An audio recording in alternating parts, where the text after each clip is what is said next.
Kinshasa na biso réalité ya banaki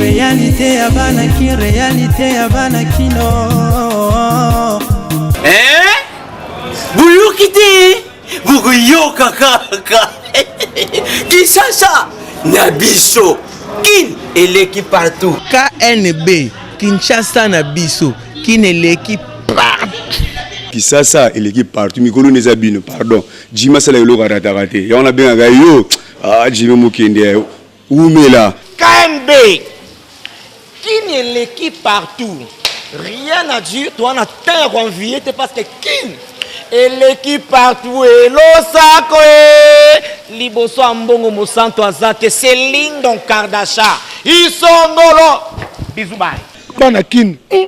ke bana jako zape so kuta nango KNB Téléma qui chasse l'équipe partout Jimmy Mukendi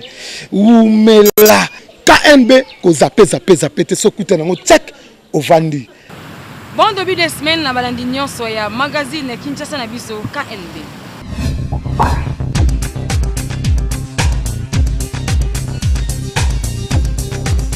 Deux manifestations ya minene salamagi na Kinshasa sans mobulu. Donc tokoki koloba ke tolérance politique et vandi na Kinshasa. Kinshasa na biso yeah. Magazine opekisa kosala marche za problème te marche nde mabe ko bukela ko batu ko sala ko batu lokola opposition basalaki le 26 eleki na ndenge ya kitoko babukela ko batu te bapiela ko batu te wana 5 sur 5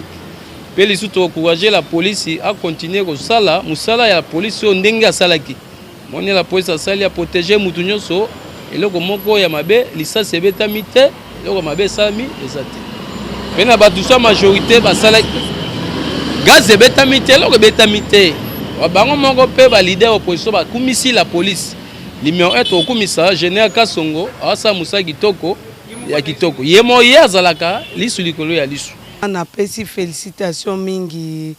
particulièrement na général Silvano Kasongo na musala kitoko esalamaki surtout pour na élection au mutu nyonso azalaki na kobanga tomoni ke élection eleka malamu pe tosengi lisusu na général a multiplier isu ba stratégie pour na kobatela campagne eleka na kimia. Vraiment bazalaki pe na discipline moko boye discipline oyo esengeli ndezo lakisa ke mboka na biso population akomi na maturité penza oyo esengeli ko accepter pe ko sala makambo na lolenge ya kimia quel que soit ezali soutien à quelqu'un ou revendication ezo sala na ba manière responsable. Vraiment il y a une grande maturité et évolution na kati ya population congolaise. Ba responsable ba finga na raté ba ko discuter sur un point pe ba harmoniser. Inutile ya ko insulter to ko injurier mutu soki azana opinion na ye on respecte son opinion tozwaka ba opinion ya batu nyonso batu ba harmoniser. C'est ça que je pense wana penza koto wana ezali mabe esengeli ba camarade ba meka na kobongisa po to kendele na ndenge ya malamu. Bon pour le meeting à l'Ibousou à l'opposant, d'abord on remercie le gouverneur de la ville, Nenga Ndima qui a sa bango autorisation à la marche. Et puis l'encadrement des policiers, et les cani bien beaucoup sauter. Rassemblement est médiocre. Bon, ça ne me concerne pas. Parce que les gens souffrent. Ils ont corrompu aux gens. On a ceux qui ont dit que les gens ont penza ndenge opposant basalak. Je crois que de ce stade où on a beaucoup de gens sont partis là-bas à cause d'Anzala. Motivation et bakina koto ndi c'est la chandar stade des alaki nini. Yango ndeto ngai to yeba. Oye, avoko ta kamne fo zambongo na yoti. Oye osimbongo. Oye osimbongo alokoti na kamne. Ngana ya kilo wa mutu na zimbongo. Na koti na kamnati. Posa masube zinga na ebise bango chauffeur ki tanga na suba. koki tosuba na jina bimi na ngana ke po mama na kinda tina fota te ya mbongo mboka o ifona li yango na droit na ye na zimbongo na longwe na ke misala ezate nzala vali bana tongo ti 12 heures ali ate siko ba memie cop toke kuna wapesa 5000 osani etake congolais nzala na libumu congolais ko kaboma nzala na libumu trop te siko simto wana olia 5000 na chaque jour olia 5000 siko musala ete ba jeune to telenga na to mo telema boye lo wa batu mo to age za nanu to na wa jeunesse ono il faut balandela ngo comprendre age za no makasi mais bon mais biso na ba vanti bango batata na mikolo bazwa mongo na bango bazwa bana bango batini bango ba poto batini bango ba boye biso siko to na ngene otambola bango te biso lande mbungu mbisa lande sika mai chula tulande mbongo député ka nem tabenga biso asangisa biso poto kende to vimbisa kaka bat ba mona kia to zalaki to voter pour na mbongo te biso da ba candidat biso to voter ba candidat biso to voter te nazala ete biso souci na biso ezali babongisela biso Congo to ana posa vie sociale bana batanga même moi ba boaza oyo boaza mwana tanga ofele mais na kini biso mwana tanga ya mbongo bekola l'état ezali ba pesa bana batanga ofele classe misala ezala to na posa boulot ta biso ba jeune boye na ozanga boulot musala ya te mais na mwasi na mwana c'est normal bango balanda po babata pasi yango balanda mbongo biso landa mbonga mutu te na mutoki na biso to lukaka to zwaka papa lokola ashana na kokota makbandengo na te je sais que bana ba sala aventure bango akeya wa azuma 2000 3000 na vandi na makala na morning ngamo na campinzi ndenge ba grande femme baza koleka o tokeka rapona kobenda mwa quelque chose mais toza kuna te o ba binzemo nini nzemo ba yembi toko voter lisusu bango bazoka ba message wana te bazoma teke plein wana za plein moko ya bozoba erreur ya ba jeune na biso basala yango wana il faut ko vanda ko laksa que toza mais content mais ba jeune na biso baza ko kende siko eko laksa que tala plainte au sali même lo biso basali fraude ba bomoni ba plainte au salate bozo besoin occasion on sala fraude alors pour nga zandingo ba jeune basala erreur. Parmi bato bakozwa na députation provinciale na limité Philippe Kage Mukeba azali na influence makasi par représentant qui est na parti na to na commentaire ya Naomi Isamba.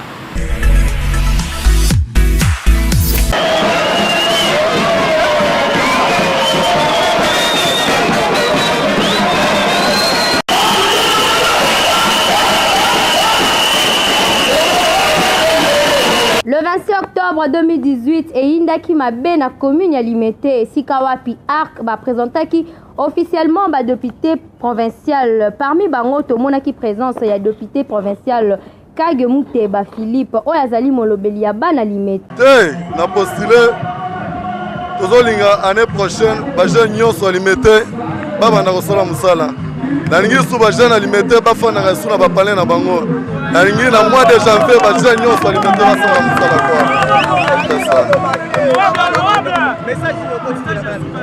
ba jeune Limete bazala simananga ba tanga maboko po année prochaine na mois de janvier nalingi ba jeune nyonso ba base nyonso Limete il faut ba sala musala kwa na pese ba merci na remercier makasi yomoko yebaki force ya Philippe Kage yango esenga ka bimsangai na senge ba merci quoi merci ya koloba mingi eza te lelo Philippe soki a postulé na candidature provinciale eza parce que biso bana ya Limete nde topusaki ye asala yango vu komona ba bien fait oyo asalaka déjà avant kutu aza na likanisi ya kopostule yango totindaki ye apostule mpona kosunga bana ya Limete po toza na mosungi te na kati ya Limete. Philippe Kage aza papo alingi bato ça veut dire to voter mingi Philippe Kage po ça biso bien pour on a souci à bato tara ebela peuple ba ye aw donc muta be pena faza la razalaka objectif na ye eza abongisa mabele na biso ya Limete c'est ça toye toye sengo ko sepela député na biso ya Limete Philippe Kage toye awa toye ko sepelani ensemble to sambela ka nzamba sunga pour avancer liboso.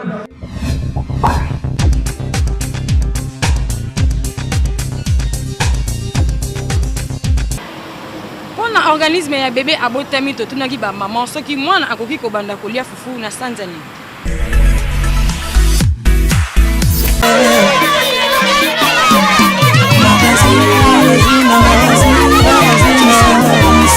omoni lere biso tozalaki kobota mwana abandaki kolia na 6 mois na 3 mois mwana bandi kolia na 3 mois obandi kolesa ye mwa fufu po makamba poto banini ezalaki nango te bon oyo ya bino siko nde na komi komona mwana komi kolia na 6 mois kasi wana oyo bino ya mikolo oyo te mwana po amela mai fo akokisa 3 mois po bobandi omelise mai po alia fufu il faut 6 mois po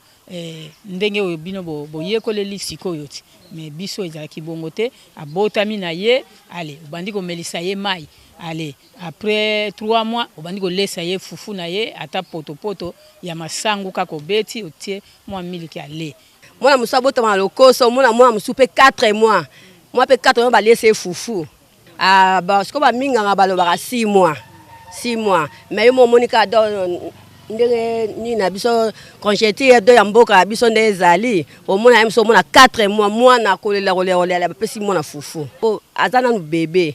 donc ni na ye organisme na ye en tout cas eza nanu makasi te yango nde balobaka 6 mois ata ba 8 mois mais poto nanu eleka ebele fufu eza eloko ya mwa kobakisa poto eleka po epesa ye nzoto makasi. Bon, normalement selon médecine selon ba médecin ba déclarer que moi na femme andoli à partir à 6 mois. Mais vu ba conjoncture aux autres la qui aime sous nga maman na lié bien té na ko laisse ndeti personnellement moi na ba na ba liara au moins na ba 3 mois na ba ni da ko laisse. Bon, na boti ba na nyoso 6 na moni inconvénient morté. Na éviter na ba tmususu so ba trouver inconvénient mais pas na ngai na ba na nyoso na trouver inconvénient. Kolese biloko poto te mais na bandana na le na sombi na saleli na bando pesa et à partir de 3 mois et demi 4 mois na associé yango na Cerelac.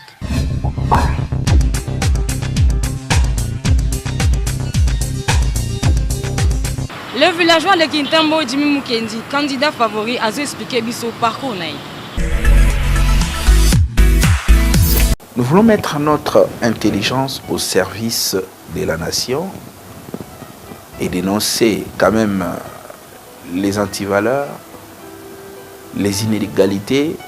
qui rongent et caractérisent notre pays, surtout notre ville, depuis les années, car nous estimons quand même qu'il y a à redire sur la gestion de nos villes, de nos communes, de nos cités. Donc nous ne voulons pas transplanter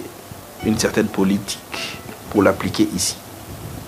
Mais nous voulons faire la politique qui va résoudre les problèmes de la population quinoise. Non, je crois que le multiple sagesse et intelligence qu'on a à discuter avec lui, il pourra encore nous défendre dans l'hémicycle provincial qui est national. Lui peut-être il compte sur le provincial, mais moi je lui donne encore une chance pour le national. Parce qu'on a eu à voter pas mal de députés, nous les connaissons, peut-être que tout le monde n'est pas obligé de parler à l'hémicycle, mais on a quand même des gens qui peuvent défendre la population, même dans les commissions. Donc c'est un jeune très courageux et que j'applaudis, que je loue ses initiatives. Mokolo ya dimanche 8 juillet 2018, date à laquelle Seni Achaki pour clôturer la candidature na ba élection ya ba députation provinciale. BRTC ya poids lourd et enregistré qui kaka candidature moko pour na commune ya Kintambo. Jimmy Mukendi Chimanga oyo a honoraki soué ya bana ya Kanluka Jamaïque pe Kintambo Mobimba oyo ba sepela ki que a représenté Bango na parlement pour azala unique molobeli na Bango. Dépôt et Salemi Kitoko Jimmy Mukendi premier candidat pe unique ti na fermeture ya centre Oyo a déposé pe dossier Ndimami pour la circonscription ya Kitambo. Nous avons allé na Seni pour déposer candidature na biso. Rendez-vous ndenge tolobaki na bana ya Kitambo ezali le 23 décembre. Ndenge tolakaki ndenge tozali ko sala combattant yebo bazali responsable azuma kamuna na mapoko côté bakandidat na ye nyonso baleka sans problème.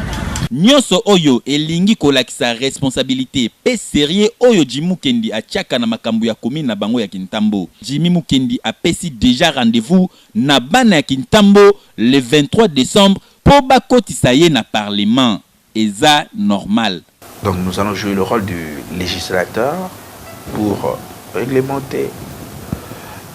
d'une certaine manière les actions de cette ville que nous aimons bien, la ville de Kinshasa, à travers nos édits ou à travers nos recommandations, pousser l'action gouvernementale à agir en faveur de la population. Et surtout, nous allons contrôler l'exécutif. Courage et bonne continuité dans ce qu'il fait. Alors, je pense qu'il ira loin. Il ira loin. C'est question de mettre du sérieux dans ce qu'il fait et il verra les résultats. Alors, tous ces éléments-là sont des éléments que quand je essaie de mettre ensemble, je vois en lui un homme capable de faire mieux que ce qu'il fait déjà maintenant, capable d'assumer aussi des grandes fonctions que celles qu'elle assume déjà, par exemple au sein de la mouture, parce que depuis qu'il est président de la mouture, s'il faut faire un bilan, je crois, à ce jour, le bilan est largement positif. Mais moi, je dirais qu'il doit capitaliser sa jeunesse parce qu'il a de l'essence qu'on ne retrouve pas chez d'autres personnes qui se lancent dans la politique. Il ne doit pas se démarquer de la jeunesse, il doit rester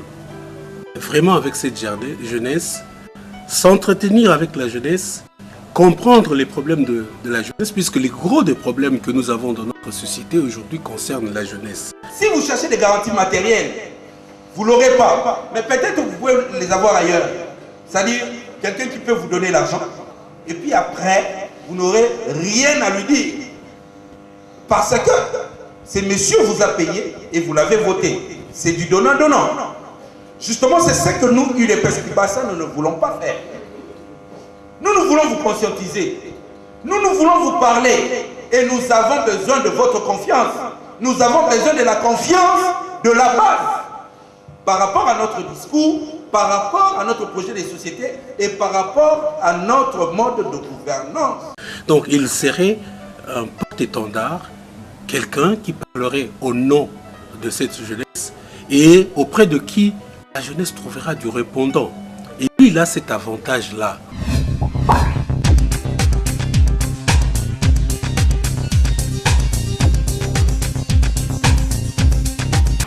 Ba famille mingi na Kinshasa bakoma kosambela papa na église na ye maman na église na ye pe na bana.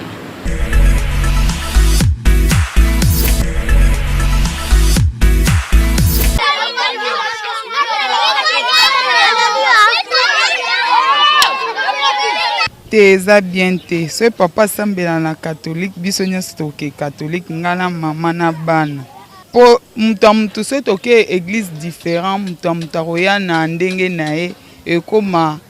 oyo alobi ndenge bateyaki ya kosepose na o mosusu yango ifo biso nyonso toza doctrine moko edépendant na charge ya papa ye moko parce que décision ya papa pe éducation papa kopesa pe ndako na ye eza te ke ndako moko mwana azokende kote na ye oyo azokende kote na ye wana eza éducation malamu te donc nde papa nde akopesa nzela ya bana na ye nde akoponela bana na ye église moko parce que papa nde maître ya ndako. Bon, eza par rapport ya doctrine na organisme ya moto ndenge oyo nzambe na asaleli moto wana peut-être église oyo papa na nga azosambela nga na apprécier na nga moto nakoki kosangana bango te ça dépend ya motema ya moto bisika oyo motema moto ezokoconduire nakende osambela par exemple na catholique nakoki catholique etini nga nakende na islamique nakoki na islamique ekotina nga mpe nakende na protestant nakende na kimbangiste to nakende na bagroupe de prière oyo ezalaka bareligion ça dépend ya motema ya moto condition nzambe atie cœur na kati na ye mpo akesambela na église wana eza ngona problème te ke o papa na nga loko asambela na catholique par exemple nga alingaka catholique te na mikende catholique non peut-être maman na nga asambela na kimbangiste nga na sepela na nga na religion wana te nakokende te ça dépend ya motema ya moto mais eza mpe na bafamille mosusu baobligeaka bana na bango na église oyo parana azali ye mpe basambelaka na église wana soki aboyi soit bakolinga te azala na kati ya ndako wana mais prière d'abord ça non motema ya moto bisika motema moto zo senga ki azala en ce moment là ndako ikoza na prière wana ça normalité parce que ils êtes na famille moko ba groupe c'est éducation na batu différente yango église eza neti milieu moko éducative oyo papa azanzambe na biso ba pasteur bazo représenter neti bana na ye o ba pesa biso mateya siko soki mutu na mutu azoki na église na ye ezanti mutu mutaka kezo éducation et do d'où na kati ya famille koyoka na ezala nango te mutu mutaka na comportement na ye parce que azo mateya différent côté musu ba yebisa ke bana o baza banduki côté musu ba lobake bana o baza banduki te donc yango wana un peu et puis ça moi désordre ndako deux personnes ba ko tambola te nzela moko sange ba yokana donc so bo tambola nzela moko ezala na unité mona kati ya ndako mais so boza diviser mutamtoa ki na doctrine na donc boyoka nezate bolingo peza te parce que nzamba zaka moko bino nyuso fo boke sambi la place moko ezala ngo problème à dictature te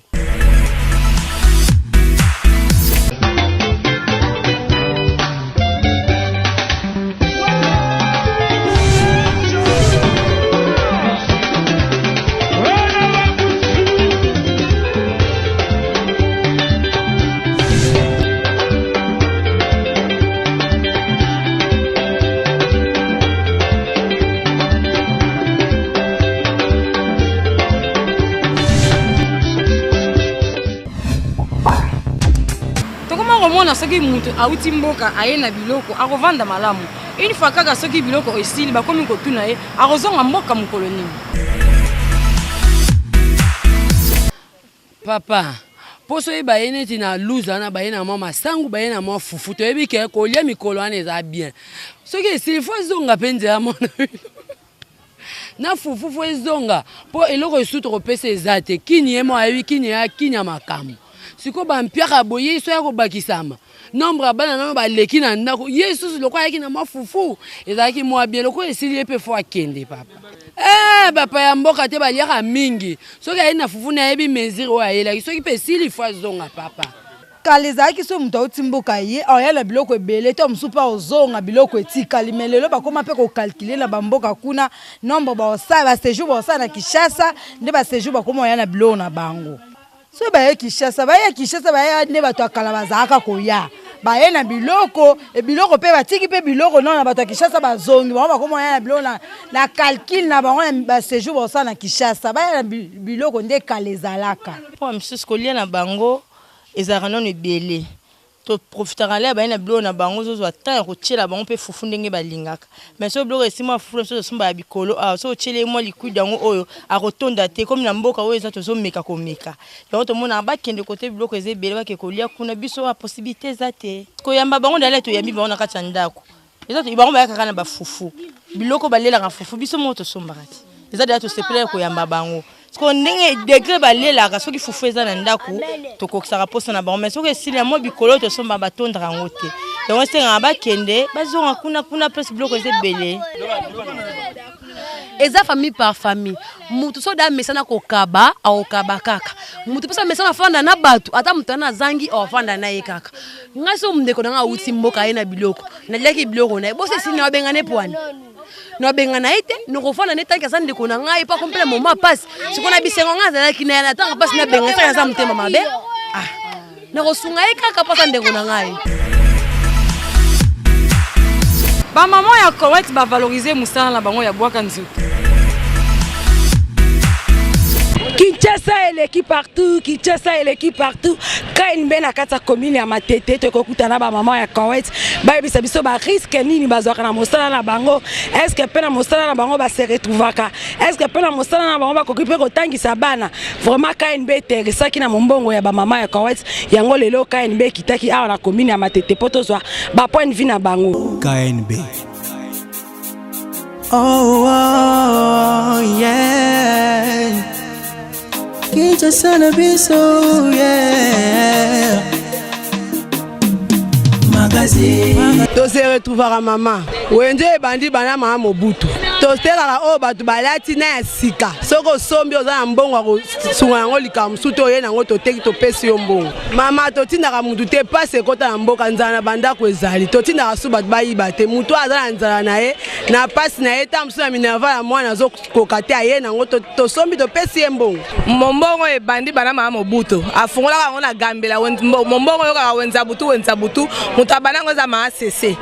tobandi yango kala mobutu atiki biso kabila lepere aye oyo amwana mpe aye yango tosere tuvaa nango kaka totangisa bana badiplome baobima balisansie bazobima eza mombongo apa ya pamba te ya mombongo ya bien mpo eyosunga population mpo mutu akozwa eloko na ye akei na mutu apemeni azwa mbongo te ekozala kaka wana defisa wana asala boye me taka koyepa na biso mbala moko azwi mbongo na ye ezalaka su moyibi te moyibi ezalaka kala mesiko moyibi etila ekoya mutu ye moko akozwa eloko na ye aye kotekela biso topesi ye mbongo biso totika soki babomi wenze oyo bato ebele bakosufrir mpo okepa mutu adefisa mbongo aza mbongo te me moyeke biso tokomi kosunga bato napesanga 20 000 ozongisianga 30 000 bozwi moke basalaire eza mike 20 000 so akati na salaire ya 90 000 aotika na combien voyeba biso eloko na ye koteka biso toza biloko toteka tosangisa na ya sika na ya kala riske tozwaka na mosala oyo tozosala moto anormal aza na piaka na ye ndako eloko eza te azwi sapato na ye ateki awa lobi lisusu aye kobotola biso sapato alobi o mondongo toteka biro wakala me tozala na kani totungisa bato te momongo eza na mbongo ebele te me moto na moto ayebi mayere kaka na ye me na mombongo tosala omona na mesa mobimba omona mama papa marchandise na mesa na ye eza te me aotangisa mwana te mwana azwa diplome. Merci ne wazaki ebele ya kolanda bola boyoki réaction ya ba mama ya kawais na kata wenza matete donc ba pesi ba argument na bango ba pesi pe ba difficulté ba kutana nango bobo sana te kitase l'équipe partout tokutani. Tribalisme comme makasi na ba université pe na monde professionnel to ebite soki ezalaka nini. KNB Kishasa na biso quand même le tolo belana no pe likambotali tribalisme na monde professionnel tolanda bakina baloba Kishasa na biso yeah magazine tribalisme eza mabe ennemi vraiment eza pauvreté pe échec makasi ekota partir ba ministère na biso na kati ya misala à cause ya tribalisme puisque muto tozomona aza vraiment na compétence ya musala na te mais à cause kaza ndeko kingandi bazui poste na bazui apesi et à la fois tomona que non société n'est que musika te puisque azaki na compétence wana te aza ba savoir te donc moi ay ba ko gérer sikana ezate mais tellement que eza tribalisme ya wana omona moi te voler na Congo ezate puisque eza na ba conséquences de eza phénomène e bandile lote même Mobutu azaki ko déclarer yango ya azaki mongala na ba bureau kuna kokuta bangala akocha chef muluba akocha baluba sima eza phénomène c'est une maladie à bannir. Il faut que ça l'effort pour nous chasser maladie wana. Et ça fléau. Il faut faire un effort. Il faut congolais tout ça l'effort. Toyoki ndenge bakino balobi likambo tribalisme na monde professionnel ezo régner trop. Kute kotati na ba église mais quand même tolobeli ngo tolobeli mingi na monde professionnel. Nga vraiment na bétisité na micro na biso ya KNB likambo tribalisme si là. Ceux qui m'ont mérité place en até longola et tia oya mérité même si aza ekolo na yo te aza ndeko na yo te tia vraiment pour tribalisme to bunda po si là KNB eza na ka Kishasa na biso na Kishasa na biso qui ne l'équipe partout yala le commune suka merci bozaki be pour na kolanda magazine na bino bolinga mingi Kinshasa na biso KNB to kutana bino moko ezali poya te ya bana kino magazine Kinshasa na biso l'équipe partout magazine Kinshasa na biso